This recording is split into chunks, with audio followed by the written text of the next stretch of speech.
लेके आया हूँ। तो देखो, मैं यूँ कह रहा आपको, बहुत से बच्चे ना मार्केट में दुनिया भर की किताबों से स्टडी करते रहें, पढ़ते रहें, उनका रट्टा लगाते रहें, मॉडल दुनिया भर के, है ना। मैं बिना किसी कंपनी का नाम लिए बता रहा आपको। आप चाहे किसी भी चीज़ को कितना भी डीप पढ़ लियो और कितनी फास्ट तैयारी कर लियो, जब तक आपकी नज़र केवल एनसीईआरटी पे नहीं होनेगी ना, जब तक आप पेपर में कुछ नहीं कर सकते। और वही, जहाँ तक बात है आपके ज़्यादा नंबर की, तो ज़्यादा नंबर आपके तभी बनेंगे जब आप एनसीईआरटी की एक एक लाइन को कंगाल दोगे, ठीक है। और इसी कंगालने की वजह से मैं आज आपके पास एक चैप्टर लेके आया जिसका नाम है रासायनिक अभिक्रियाएं और समीकरण। और आप देख भी रहे होंगे, बड़ी मेहनत लगी मुझे इसको तैयार करवाने में, है ना, कि भाई एक बार एनसीईआरटी से बच्चों को रूबरू करवा देंगे। और चैप्टर का एकदम वन शॉट वीडियो है ये, ठीक है। और मैं हर लाइन को आपके सामने डिस्कस करूँगा। और आप यकीन मानियो, अगर रासायनिक अभिक्रिया वाले पार्ट में से कुछ आएगा ना, तो वो यहीं से फंसेगा भाई। मैं एक बार फिर बता दूं, एनसीईआरटी से बाहर जो बच्चे पढ़ रहे हैं ना, तो ये समझ लो अपने घर वालों का तो नाश कर ही कर रहे, अपना टाइम अलग से खराब कर रहे, ठीक है। और एनसीईआरटी वाले केवल ऐसी किताब हो, एक नज़र आप ये भी लगा लो, देखो ऐसी किताब हो एनसीईआरटी वाली, जो पेज आपके सामने इस टाइम खुला हुआ, अगर मैं इसे टाइपिंग करवा देता ना, तो आपको मेरे पे वहम हो जाता कि यार मास्टर ने पता नहीं हमारा दिमाग खराब करने के लिए क्या टाइप करवा गिरा। क्योंकि मार्केट में तो दुनिया भर की किताब है ना। चलो अब ज़्यादा जो बात को है ना कम करते हुए सीधे पॉइंट की बात करेंगे, ठीक है, और समझते हुए चलेंगे, ठीक है। तो ये अध्याय 1 है, और अध्याय 1 का हमारे पास रासायनिक अभिक्रियाएं एवं समीकरण, ठीक है, ये पार्ट है भाई हमारे पास। इसे ले लो साइड में को भाई, तेरी भी जरूरत नहीं तो आजा साइड में को, जब तेरी जरूरत पड़ेगी जब देख लेंगे, ठीक है। फिलहाल रासायनिक अभिक्रियाएं एवं समीकरण। तो बच्चों आज इस वीडियो में हमें डिस्कस करना है रासायनिक अभिक्रियाएं क्या होती है और समीकरण क्या होती है। पहले मैं आपको थोड़ा सा बेसिक समझा दूं, फिर चैप्टर की स्टडी करेंगे किताब से ही, ठीक है। अपनी नहीं लपेटने के बिल्कुल भी कि भाई अपनी ठाले काम का था, यहीं से डिस्कस करेंगे जो करना हो। तो चैप्टर का मतलब समझ लो, है नहीं, डिस्कस तो कर ही लेंगे। रासायनिक अभिक्रियाएं क्या हैं बच्चों? रासायनिक अभिक्रिया का मतलब होता है कि जब आपके पास कोई एक केमिकल हो ना, और उस केमिकल में मिला के आप दूसरा केमिकल कोई नई चीज़ का निर्माण कर दो, तो जो भी काम वहाँ होगा ना, उसे तो रासायनिक अभिक्रिया कहेंगे। बताओ भाई, रिएक्शन, उसे तो कहोगे आप रिएक्शन। जैसे आप कहीं बाहर कोई दवाई खा लो ना, या अपने लेवल पे दवाई खा लो, तो आप ये सोचते होंगे यार ये दवाई डॉक्टर की बिना सलाह के खाई जा रही, कहीं इसका कुछ गलत रिएक्शन तो नहीं होने का। तो ये भी तो रिएक्शन वाली बात ही है। बताओ, है नहीं क्या रिएक्शन वाली बात? तो ये है हमारे पास रासायनिक अभिक्रिया। और अब समझो आप समीकरण।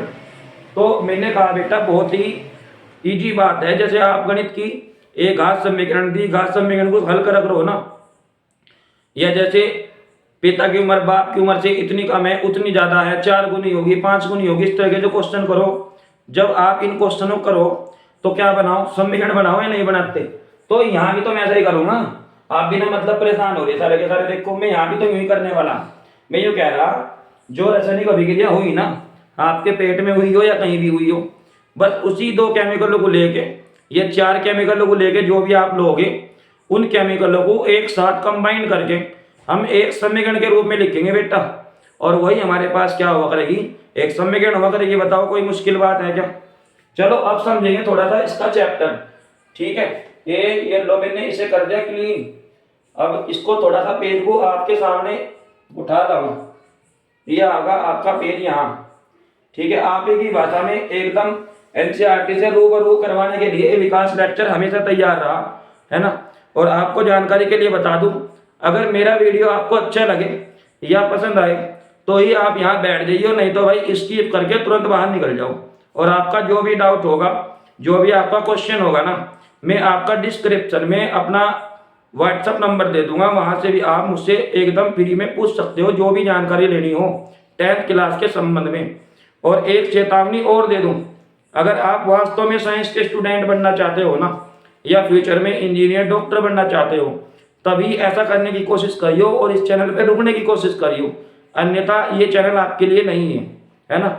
हम बात करते हैं बच्चे के केवल टॉप कैरियर को लेकर के, ठीक है, टाइम खराब करने का बिल्कुल समय नहीं है। चलो देखो, तो मैंने कहा था हमारे पास आपने अपने दैनिक जीवन, है ना, दैनिक जीवन की निम्नलिखित परिस्थितियों पर ध्यान दीजिए और विचार कीजिए कि क्या होता है जब गर्मियों में कमरे के ताप पर दूध को खुला छोड़ दिया जाता है।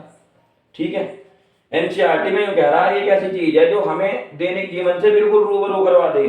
और देखो दैनिक जीवन ही आ गया शुरू में। वो यूं कह रहा कि आपने अपने दैनिक जीवन में कुछ ऐसी कंडीशन देखी है क्या क्या कि गर्मियों में कमरे के ताप पर दूध को खुला छोड़ दिया जाए, है ना। लोहे का तवा अथवा तसला कील को आदर वायुमंडल में खुला छोड़ दिया जाता है।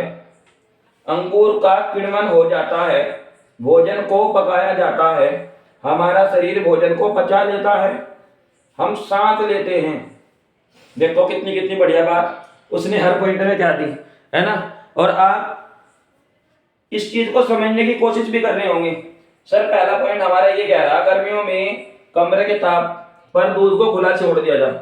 सबको पता क्या होगा जब सुबह के टाइम तक उठेंगे ना आप लोग, और अगर तुमने इसमें दही या फिर कोई छा, मैं बिल्कुल देसी नॉर्मली बात कर रहा सर। यहाँ भी उन्होंने देखो ऐसा ही कहा तवा, भला आपने कहीं किताब में देखा तवा लिखा हुआ, लेकिन यहाँ एनसीईआरटी में है।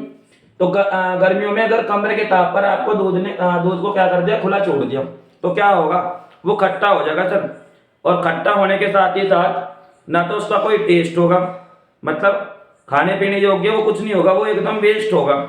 ठीक है, क्योंकि ना तो आपने इसमें कोई सिट्रिक एसिड मिलाया था भाई, जो नींबू, जिसको आप नींबू समझ लो, और ना ही आपने कोई अचार डाला था इसमें, और ना ही कोई आपने इसमें छा या दही लगाया था, जिससे जिसको जावन बोल लो ना आप, जावन के जावन लगा देंगे, तो जावन वाली बात ही कर रहा है मैं यहाँ। तो उसका क्या हो जाएगा, वो खराब हो जाएगा, वो लैक्टिक एसिड बना देगा, और वो हमारे पेट के लिए भी नुकसानदायक हो सकता है। ठीक है, तो ये रीजन हो गया। अच्छा, लोहे का तवा अथवा तसला, तसला तो जानते होंगे, जैसे आपने देखा भी होगा तसला किसे कहते हैं। जैसे कोई कहीं काम चल रहा हो, मिस्त्री वगैरह के यहाँ देखा होगा। ठीक है, जो राज मिस्त्री हों, मतलब जो घर वर बनाने वाले हों।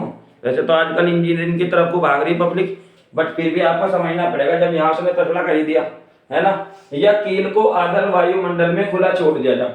क्या है इसका मतलब भाई, इसका मतलब है कि अगर आप तसले को या किसी लोहे की कील को, है ना, या फिर किसको, या फिर किसी तवे को, तवा रोटी बनाने वाला नहीं है, रोटी बनाने वाला तो हो ही तवा, मतलब लोहे का जो भी कोई चीज चपटी होती है ना, चाहे वो गोल हो, त्रिकोणी हो, चार भुजा हो, पंचमुखी हो या फिर षष्ठमुखी हो, वो कुछ भी हो, लेकिन वो वहां तवे का ही काम करेगी। और उसे छोड़ दिया जाए तो क्या होगा, वो अपने अंदर उष्मा को लेना शुरू कर दे, नहीं कर देता। तो ये भी तो एक अभिक्रिया है बेटा। तो देखो, अच्छा अंगूर का किण्वन कर दो, ये भी बड़ा क्वेश्चन है। आप यहाँ ये जरूर सोच रहे होंगे ये कौन सी बीमारी फंस गई यहाँ एनसीईआरटी में। एनसीईआरटी से पता सारे मास्टर क्यों डर है, और बालक भी इसलिए डर है क्योंकि एनसीईआरटी में जो लाइन एक पढ़ लेना, चार बात अपने पास से सोचने पे मजबूर कर दे। इसीलिए तो इसका नाम एनसीईआरटी है, या तो सीधा दिमाग में और नहीं तो दिल में भी नहीं। ठीक है, नहीं एनसीईआरटी ऐसा ही तो है, और इसी वजह से सब बचने की कोशिश करें। और पता जिनके समझ में नहीं आता वो क्या कहें, अरे कुछ है भी इसमें, ये किताब तो बिल्कुल बेकार है ना, आ जाओ ये फला फला की किताब खरीद लो और उससे पढ़ेंगे। भाई एक बार ये देखो, ये सारी बातें यहाँ लिखी हुई, बुक की स्टार्टिंग में ही क्वेश्चन खड़ा कर दिया। ये है एनसीईआरटी का कमाल, कभी आप पढ़ के मिले रहे हो से, है नहीं। तो देखो किण्वन का क्या मतलब है सर, किण्वन का मतलब होता है आपके पास अगर जैसे अंगूर हो ना बहुत सारे, मैं कहीं अंगूर का कुछ बना के दिखाऊंगा, मुझे बहुत इंटरेस्टेड है ड्राइंग में। ठीक है, जैसे ये अंगूर लग रहे हैं ना भाई, कोई खाने की कोशिश ना कर लियो, खाने वाले अंगूर नहीं है ये तो हमारी डिस्प्ले पे लगा दिए मैंने, ठीक है, समझाने के लिए।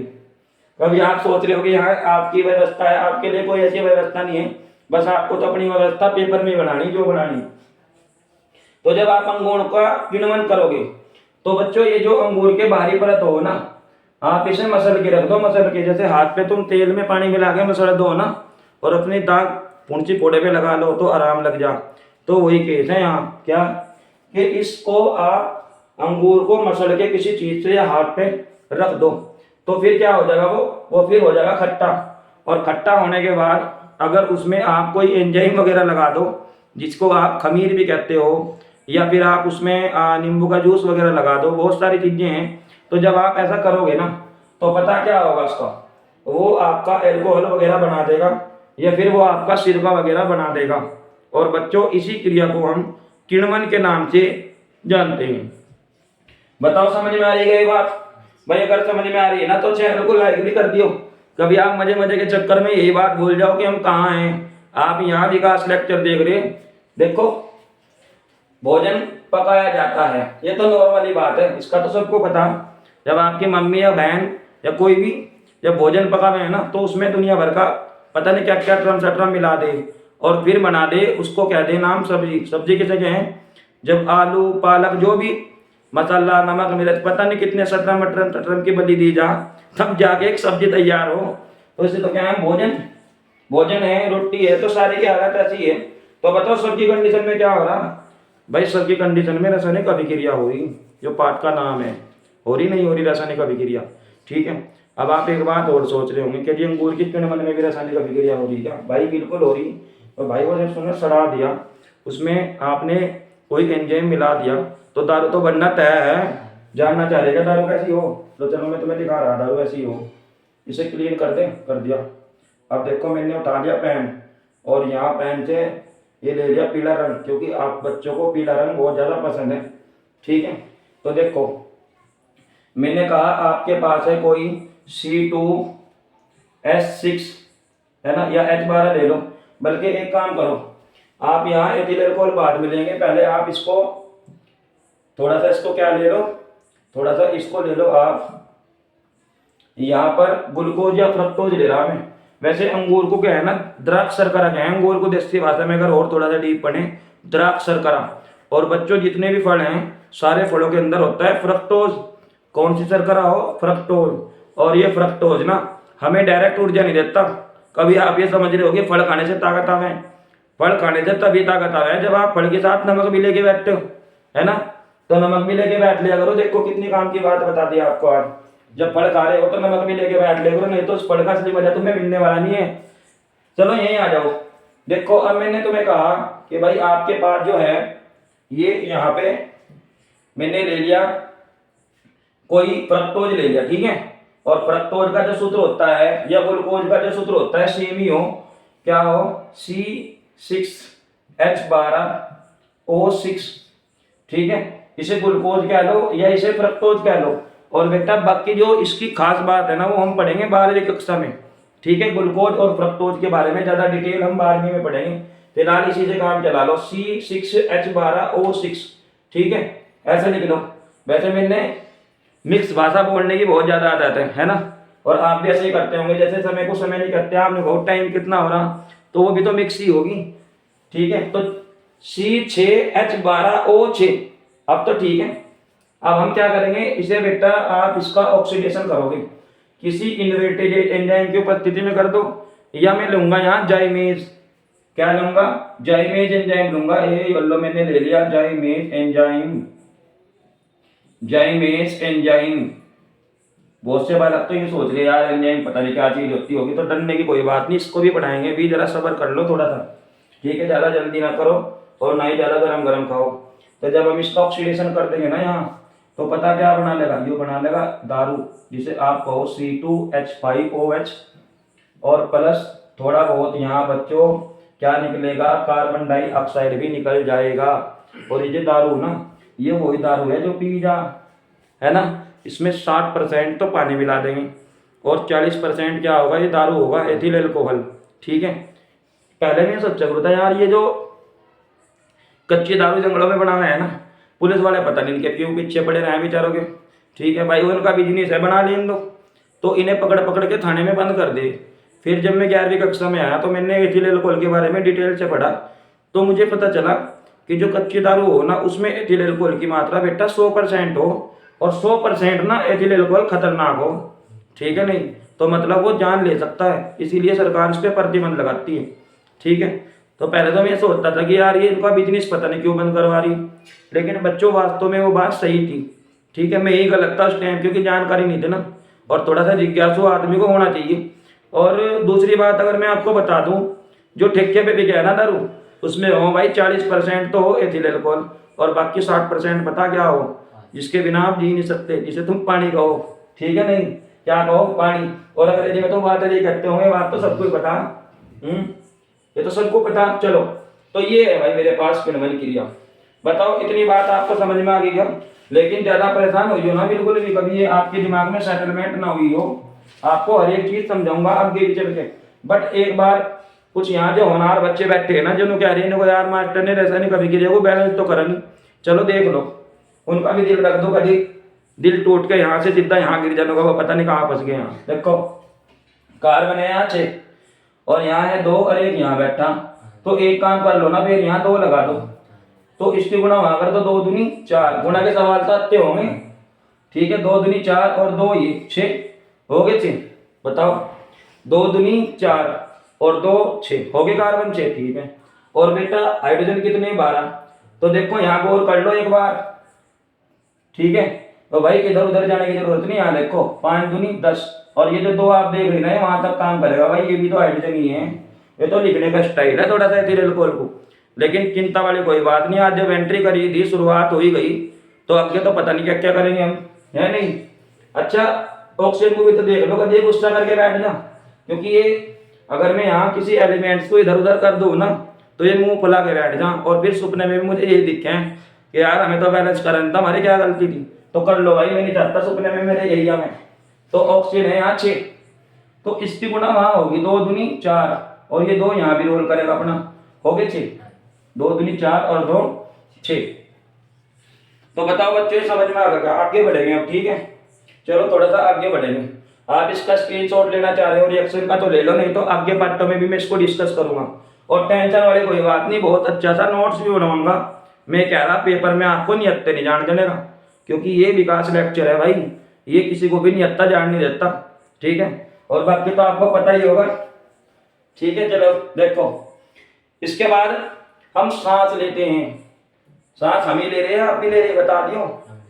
तो देखो अगर हम यहाँ क्या करेंगे, सांस लेंगे, तो सांस लेने में भी तो बेटा रासायनिक अभिक्रिया हो रही।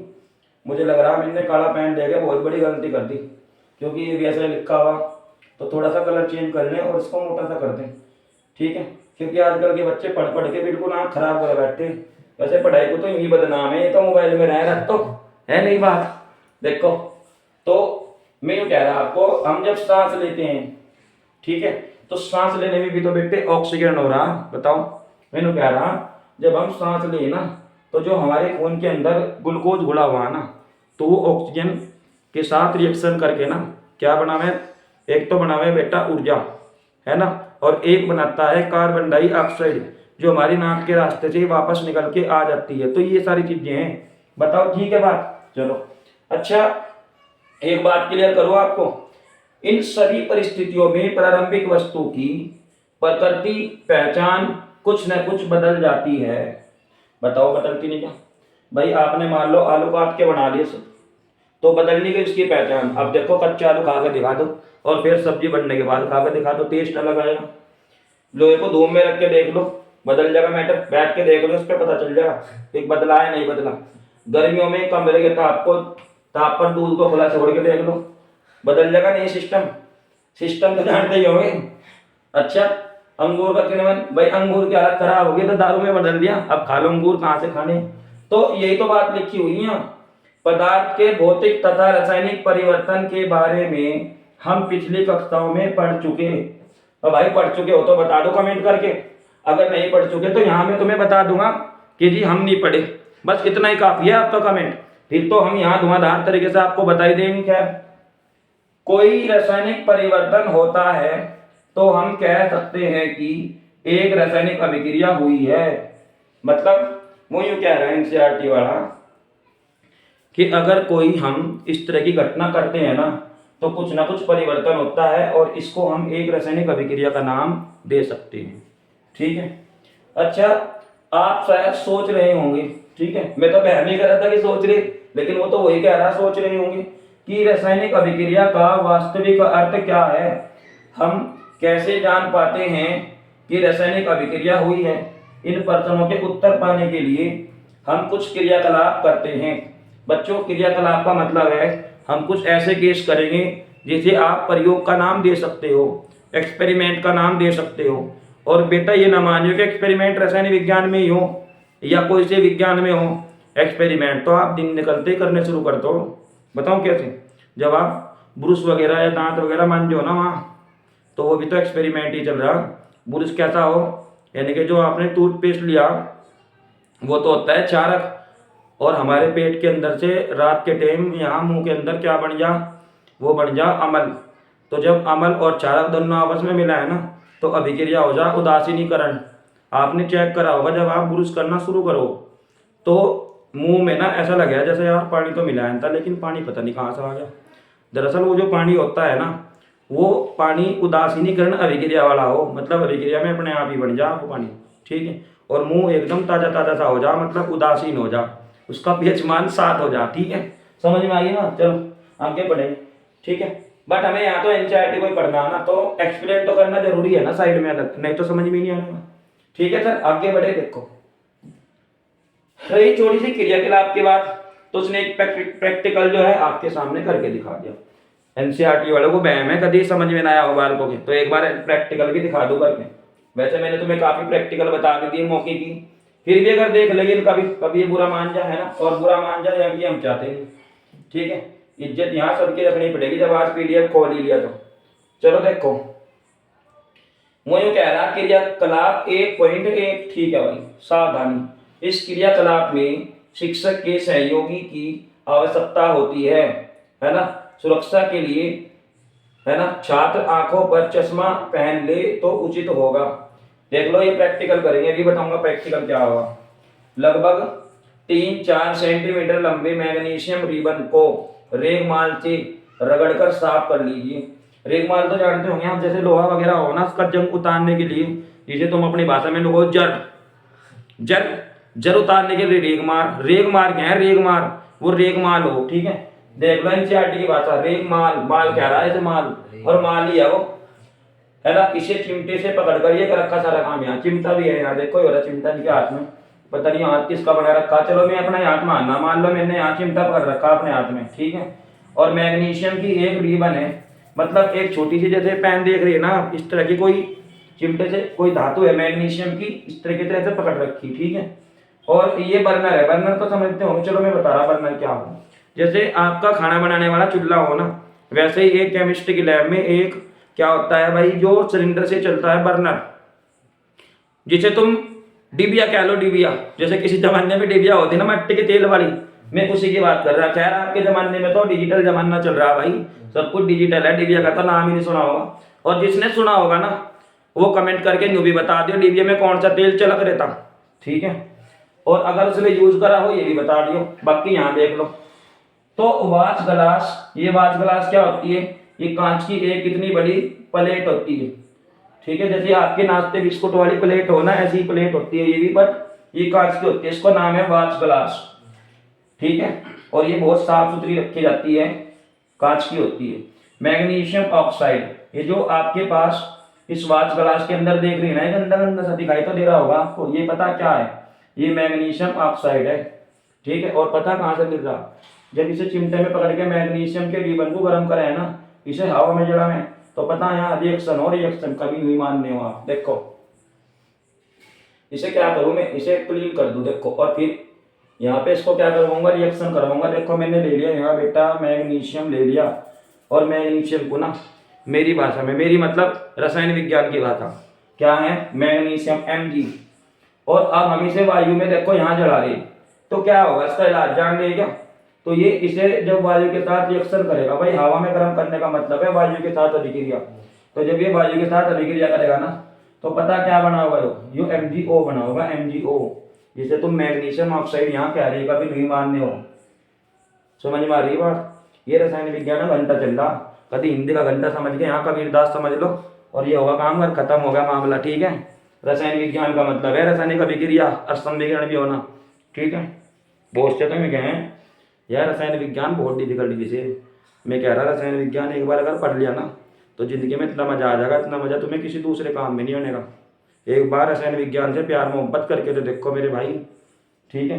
ये तुम्हें पैसे में भी, इज्जत सम्मान में भी कमी नहीं छोड़ने का, क्योंकि जिस टाइम इसकी लिस्ट वगैरह लगा है ना, तो रसायन विज्ञान का नाम सबसे ऊपर है, केमिस्ट्री केमिस्ट्री केमिस्ट्री, ठीक है नहीं। तो ये केमिस्ट्री केमिस्ट्री केमिस्ट्री है, तो दिमाग में इसकी हिस्ट्री सेट होना बहुत जरूरी, और इसकी हिस्ट्री ना सबके दिमाग में चढ़ती नहीं। दरअसल ये किसी किसी पे मेहरबान हो, हर जिस पे मेहरबान हो जाए ना उसका साथ कभी नहीं छोड़ती, पर तुम्हें भी कोशिश करनी चाहिए, इसका साथ पकड़ना चाहिए भाई। अच्छा, हमें तो जीत है, हम तो उसी चीज का साथ पकड़ेंगे जिस चीज को सब यूं कहेंगे हमारे बस की बात नहीं है। तो भाई हमारे बस की बात है, हम देखेंगे इसे। अच्छा, मैग्नीशियम का तो हुआ Mg, और O2, O को एक काम करना है यहाँ, तो यार किला एक ही हो रहेगा, यहाँ दो लगा लेंगे क्या। बट एक दिक्कत होगी, क्या होगा, एक परेशानी आ गई बहुत तगड़ी, तगड़ी मतलब बड़ी। यहाँ क्या आ जाएगा भाई, यहाँ मैग्नीशियम के तो दो होगी यार, एक काम करो ना, यहाँ दो लिख दो ना। पर कुछ बालक तो यहाँ ज्यादा ही होशियार है, वे यूं सोच रहे कि यहाँ MgO2 भी तो कर सकते थे, हैं, तो यहाँ दो लिखने की जरूरत ही नहीं थी। तो भाई मैं यूं कह रहा, थोड़ा सा तुम्हें समझना पड़ेगा अभी तो। ये खेल जो है ना, ये कोई इतना छोटा मोटा खेल नहीं है कि देखा रासायनिक अभिक्रिया दिमाग में सेट हो जाएगी। इसके लिए थोड़ा सा और दिमाग लगाओ। यहाँ समझो मेरी बात को, मान लो मैं मैग्नीशियम को लिख दिया यहाँ Mg, और आप जानते होंगे इसका परमाणु क्रमांक हो मेरे चंद जी 12, कितना 12। तो जब इसका इलेक्ट्रॉनिक विन्यास लिखोगे ना, तो पता क्या होगा, है 2 8 और 2। ठीक है, दरअसल एक वैज्ञानिक था जिसका नाम था बोरबरी, या बोर ही कह लो, चलो बोर आवर्त सारणी से संबंधित मैटर है ये, जिसको हम इलेक्ट्रॉनिक विन्यास कहें। चिंता करने वाली कोई बात नहीं, इन्होंने यहाँ गलती से छाप दिया, बेचारों ने गलती माननी है अपनी। ये यूँ कह रही है कि मैं अगले पार्ट में दूंगा चीज को बच्चों को समझाने के लिए इलेक्ट्रॉनिक विन्यास। तो थोड़ा सा समझ लो, इलेक्ट्रॉनिक विन्यास हम ऐसे लिखे हैं, पहली कक्षा में 2 क्या है इलेक्ट्रॉन, पहली कक्षा में 2 इलेक्ट्रॉन, और बेटा दूसरी कक्षा में 8 इलेक्ट्रॉन, और तीसरी कक्षा में 2 इलेक्ट्रॉन यहाँ उपस्थित हैं। मान लो यहाँ 13 होता तो मैं यहाँ 3 लिख देता, यहाँ से कुछ और होता तो मैं यहाँ इसी तरीके से बढ़ाता चला जाता। बट इनकी एक दिक्कत है कि बाह्यतम कक्षा में 8 इलेक्ट्रॉन होने चाहिए, तो यहाँ तो 8 से ज्यादा हो गए, कितने हो गए, 2 फालतू हो गए। तो जो फालतू होगा ना सिर्फ लिखते हैं, ठीक है, क्या लिखे हैं, उसके ऊपर 2 प्लस प्लस लगा दो। तो भाई 8 तो यहाँ हो गए पूरे, तो फालतू तो 2 प्लस लगा दिया Mg। इतनी बात समझ में आ गई आपको। चलो ऑक्सीजन के बारे में भी समझते हैं। ऑक्सीजन का परमाणु क्रमांक पता है कितना हो, यहाँ लिखूंगा मैं, देखो तुम्हें दिख भी रहा है, कहीं दिख रहा है, एक बार भी तो चेक कर लूं, बढ़िया मजा आ रहा है ना।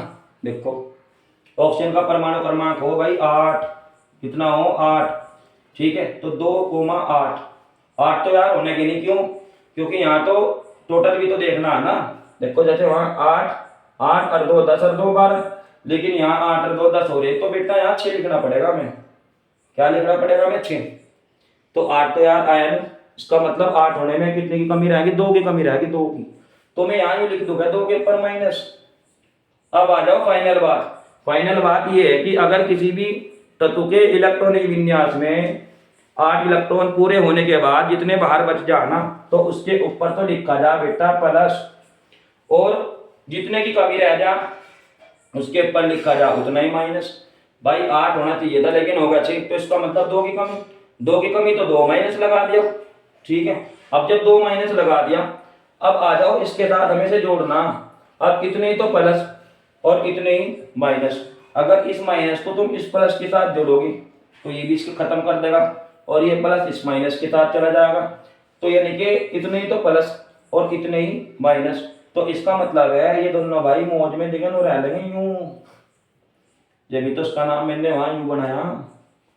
और चूंकि यहाँ ऑक्सीजन के थे 2, इसलिए मैग्नीशियम के भी 2 ही लेने पड़ेंगे मेरे भाई, क्योंकि ये बराबर बराबर रिएक्शन करें। ये यूँ क्या है, जितनी संख्या तेरी है ना प्लस में, उतनी संख्या मेरी माइनस में, कभी नहीं मानना हो, ठीक है, मैं भी कम नहीं हूँ तेरे से।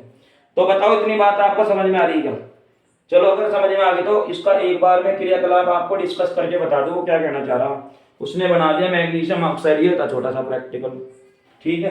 अच्छा जरूरी नहीं है मैग्नीशियम ही लो, आप कुछ भी मेटल ले लो, कुछ भी धातु ले लो, कोई भी चीज ले लो, जब उसे हम वायु में जलाना है ना तो ऑक्सीजन के साथ क्रिया होवे ही होवे, चाहे आप कुछ भी चीज फूंक लो आग में डाल के।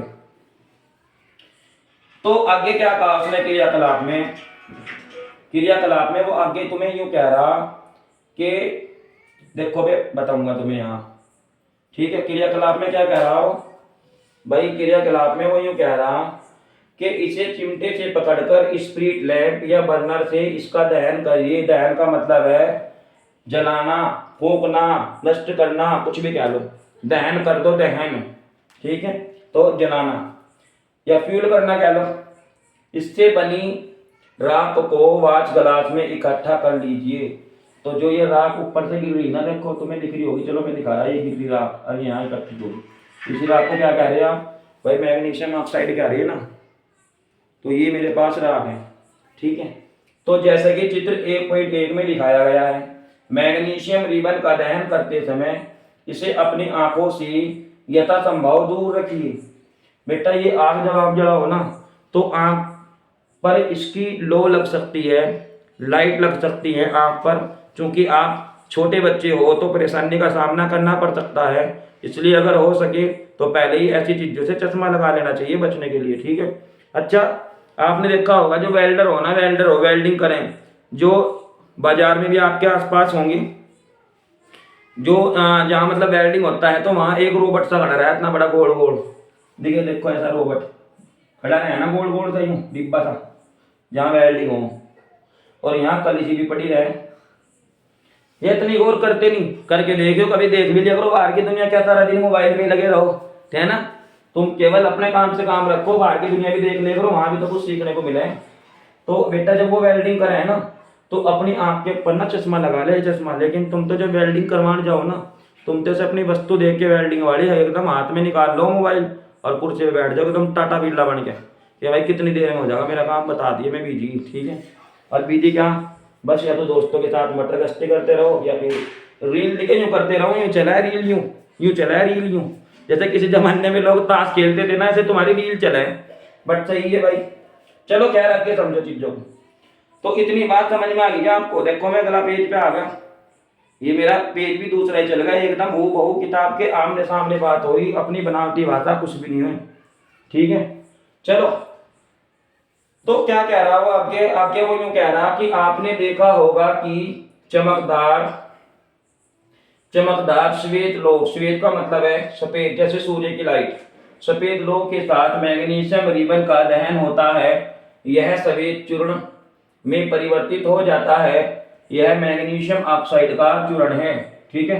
वायु में उपस्थित ऑक्सीजन तथा मैग्नीशियम के बीच होने वाली अभिक्रिया के कारण यह बनता है, ठीक है सर, समझ में आ गई बात कैसे बनता है ये? यह मैग्नीशियम ऑक्साइड का चूर्ण है, वायु में उपस्थित ऑक्सीजन तथा मैग्नीशियम के बीच होने वाले अभिक्रिया के कारण बनता है। क्योंकि मैंने आपको बेटा अभी एक रिएक्शन लिख के दिखाई थी, सेम टू सेम उसी के बेस पे इसने यहाँ से अपना निष्कर्ष निकाल दिया एकदम हिंदी भाषा में। अच्छा, एक प्रैक्टिकल और कर दिया भाई इसने, तो प्रैक्टिकल ही कमी नहीं है एनसीईआरटी में, मजेदार चीज यूं तो है, यूं तो मुझे पसंद है एनसीईआरटी। देखो क्रियाकलाप, ठीक है, ये क्रियाकलाप, फलाना कलाप, ढिकड़ा कलाप, मुकड़ा कलाप, ऐसे चीजें लिख के तो कंफ्यूज कर दे तुम्हें। देखो, और आप ही की भाषा में एक प्रश्नावली में लैड शिस्ता, लैड तो जानते होंगे आप, लैड का सूत्र हो पीबी, ठीक है, लैड का सूत्र क्या हो, पीबी। लैड नाइट्रेट का घोल लीजिए, नाइट्रेट का घोल मतलब इसमें NO3, पीबी NO3 का घोल कह रहा हो आपको, और इसमें पोटेशियम आयोडाइड यानी कि KI, पोटेशियम का सूत्र K और आयोडीन का सूत्र I, तो आयोडाइड, ठीक है, का घोल मिला लीजिए, ठीक है भाई मिला लीजिए। आपने क्या परीक्षण किया, मतलब क्या हुआ यार, देखो, ठीक है। अभी इस प्रैक्टिकल को देखो साथ के साथ क्या कह रहा हूं, क्रियाकलाप 1.3, एक शंक्वाकार फलाक्सिया परखनली में कुछ दानेदार जिंक लीजिए, ठीक है, दानेदार तो देखे होंगे आपने, ऐसा छोटा छोटा सा जिंक ले लो दानेदार, और इसमें मिला लो तेजाब मतलब HCl, हाइड्रोक्लोरिक अम्ल, ठीक है, या इसमें सल्फ्यूरिक अम्ल मिला दीजिए, सल्फ्यूरिक अम्ल क्या हो, H2SO4 मिला दिया। क्या जस्ते के दानों के आसपास कुछ होता दिखाई दे रहा है? शंक्वाकार फलाक्सिया परखनली को स्पर्श कीजिए, इससे क्या तापमान में कोई परिवर्तन हुआ है? तो बेटा इस प्रैक्टिकल को थोड़ा सा समझना पड़ेगा, क्या कह रहा हो आपको, उसने कहा आपके पास एक परखनली है, परखनली क्या चीज हो, परखनली का मतलब होता है जैसे में पेन है ना, ये पेन एक ऐसी कांच की ट्यूब हो, ट्यूब, ठीक है, जिसे हम परखनली कहें। अगर आपका कभी खून चेक हुआ हो, खून की जांच हुई हो, तो उनकी लैब में जाके देखियो आप, वहां तुम्हें परखनली मिल जाएगी, ठीक है। तो परखनली या आपकी विज्ञान की प्रयोगशाला में होगी, स्कूल में, अपने कॉलेज में देखियो जाकर कभी मौका मिले तो वहां देखियो जो कांच की इतनी बड़ी बड़ी नली रखी रहे ना, इतनी बड़ी बड़ी करीब, तो उसे हम परखनली कहें, ठीक है। अब जो भी काम हम लैब में करें तो परखनली के अंदर ही करेंगे, देखो परखनली, ठीक है, उधर भी ध्यान दे लो, चाहे वो अलग प्रैक्टिकल है हालांकि, क्योंकि वो जिग से संबंधित है। चलो पहले मैं सही बता दूं, तो जब आप लैड नाइट्रेट का घोल ले लोगे, PbNO3, क्या कह रहा है, इसे कह रहा है लैड नाइट्रेट, ठीक है, PbNO3 नाइट्रेट, PbNO3। और इसे घोलना है KI में। किसमें घोलना? KI में। तो क्या परीक्षण किया? तो मैंने तो परीक्षण कर लिया, आपने भी कर लिया हो, तो सोच लो एक बार। मैं यूँ कह रहा कि बेटा ये जो पोटेशियम लेड आप देख रही है ना, लेड तो कर लेगा आयोडीन के साथ रिएक्शन, और नाइट्रेट कर लेगा के साथ रिएक्शन। ऐसा केस यहाँ पे होगा। कुल मिला के वो अभी भी तुमसे यही जानना चाह रहा कि क्या तुम्हारी समझ में रासायनिक अभिक्रिया आ रही है क्या, यही तो कह रहा वो। ठीक है, तो जी हाँ या ना में जवाब दे दो, और अगर नहीं जवाब मिलना तो प्रैक्टिकल करते रहो बस अपना चुपचाप एकदम सावधानी से। अच्छा, इसमें भी नहीं हुई क्या? वो इसमें क्या कह रहा है, चलो इसको भी समझ लो एक बार। ठीक है, क्लीन कर दो और दोबारा से समझो। तो देखो इसमें उसने क्या कहा, इसमें वो यूं कह रहा, देखो ले रखा उसने यहां से। तो इसमें वो यूं कह रहा कि अगर आपके पास क्या हो, अगर आपके पास जिंक हो, जिंक का सूत्र बेसिकली क्या होता है, Zn होता है। तो जब जिंक को आप क्या करोगे, जब जिंक को आप क्या करोगी, HCl के साथ गर्म करोगी, HCl के साथ गर्म करोगी, तो मेरे भाई ZnCl2 आपको मिल जाएगा क्या, और हाइड्रोजन गैस भी यहाँ पर निकल जाएगी क्या। ठीक है, तो आपने कहा चल यहाँ तो गड़बड़ होगी भाई, तो गड़बड़ क्या होगी, यहाँ तो 2 हैं Cl के और वहां Cl का एक ही है, तो आप यहाँ 2 लगा दो, क्या दिक्कत आ रही बताओ। तो लगा दिया 2, ठीक कर। अब जब आपने यहाँ 2 लगा दिया ना, तो फिर पता क्या करोगे आप, बस करना क्या, बैलेंस हो गया अभिक्रिया, है ना। और यहाँ जो Cl के 2 लिए ना, उसी बेस पे लिए, क्योंकि क्लोरीन का परमाणु क्रमांक हो 17, कितना 17, और ये खतरा पैदा करेगा यहाँ। और जिंक का बताओ, जिंक का कमेंट में मुझे जिंक का परमाणु क्रमांक कितना हो, कमेंट क्या यार, नहीं बता रहा, 30 हो। क्योंकि कभी आप मेरे उत्तर की जगह यूं लिख के देख दो कि गुरुजी तुम्हें याद नहीं आ रहा होगा, तो तुमने हमारे से पूछ लिया। तो जिंक का परमाणु क्रमांक कितना हो, 30। और बेटा हाइड्रोजन का परमाणु क्रमांक 1 और क्लोरीन का परमाणु क्रमांक 17।